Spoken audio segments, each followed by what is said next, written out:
pertama itu pengaturan pengangkutan laut di Indonesia, itu diatur dalam Kitab Undang-Undang Perdagangan dan juga Undang-Undang Nomor 17 Tahun 2008 tentang pelayaran. Kemudian pengangkutan laut itu terbagi menjadi 4, yaitu pertama pengangkutan laut dalam negeri, kemudian pengangkutan laut luar negeri, kemudian pengangkutan laut khusus, dan juga pengangkutan laut pelayaran rakyat. Kalau pengangkutan laut dalam negeri itu diatur dalam pasal 8 Undang-Undang Nomor 17 Tahun 2008 tentang pelayaran. Kalau di luar negeri itu diatur dalam pasal 11 Undang-Undang Nomor 17 Tahun 2008 tentang pelayaran. Kalau pengangkutan khusus itu diatur dalam pasal 13 Undang-Undang Nomor 17 Tahun 2008 tentang pelayaran. Kemudian pengangkutan laut pelayaran rakyat itu diatur dalam pasal 15 Undang-Undang Nomor 17 Tahun 2008 tentang pelayaran. Kemudian perjanjian pengangkutan laut. Perjanjian pengangkutan laut itu diatur dalam pasal 530 ayat 2 Kitab Undang-Undang Hukum Dagang. Kemudian pasal 468 Kitab Undang-Undang Hukum Dagang itu menjelaskan bahwa pelaksanaan perjanjian pengangkutan laut dalam hal barang itu dimulai sejak barang diangkut sampai barang diterima oleh si penerima barang. Kemudian pasal 57 Kitab Undang-Undang Hukum Dagang itu mengatur tentang pengangkutan penumpang. Itu perjanjiannya dimulai sejak penumpang diangkut sampai dia sampai ke tempat tujuan. Setelah itu tanggung jawab dalam pengangkutan laut itu ada 3.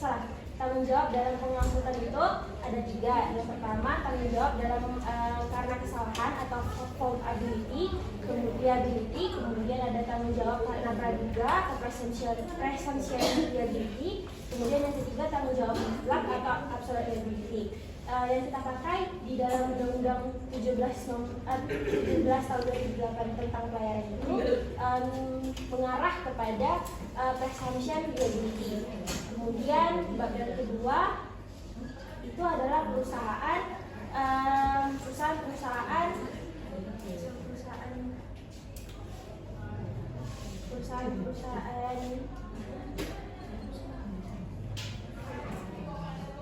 penunjang di bidang pelayaran. Nah, itu yang pertama pengusaha kapal itu ditentukan di dalam pasal 320 Kitab Undang-Undang Hukum Dagang. Kemudian pembubaran perusahaan kapal itu diatur dalam pasal 340E. Kemudian perusahaan ekspedisi muatan kapal laut atau EMKL itu perusahaan ekspedisi muatan itu digolongkan sebagai subjek hukum pengangkutan karena mempunyai hubungan yang sangat erat dengan pengirim atau pengangkut atau penerima barang. Kemudian perusahaan ekspedisi muatan ini diatur dalam buku 1 bab 5 bagian 2 pasal 86 sampai 90 Kitab Undang-Undang Hukum Dagang. Kemudian perusahaan bongkar muat barang itu diatur dalam pasal 1 angka 14 Peraturan Pemerintah Nomor 20 Tahun 2010 tentang angkutan di perairan.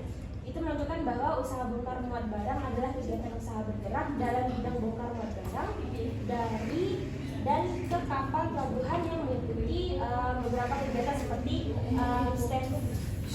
stage routing, kemudian ada cargo loading, kemudian yang ketiga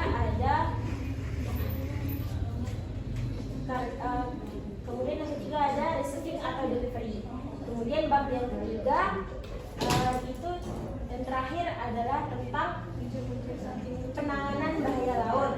Yang pertama penobrokan itu terdapat dalam pasal 534 Kitab Undang-Undang Dagang. Itu terdapat pada bab ke-6 menjelaskan bahwa penobrokan adalah tabrakan atau penyentuhan antara kapal-kapal satu sama lain. Kemudian penobrokan bisa disebabkan beberapa macam, yaitu yang pertama karena act of God, itu karena diatur memang takdirnya, atau yang kedua itu penobrokan yang disebabkan oleh negligence. Kemudian yang ketiga itu diatur dalam pasal 541 Kitab Undang-Undang Hukum Dagang. Kemudian penobrokan yang ketiga yang disebabkan karena contributory negligence, itu diatur dalam pasal 537 Kitab Undang-Undang Hukum Dagang. Kemudian pendamparan kapal ini diatur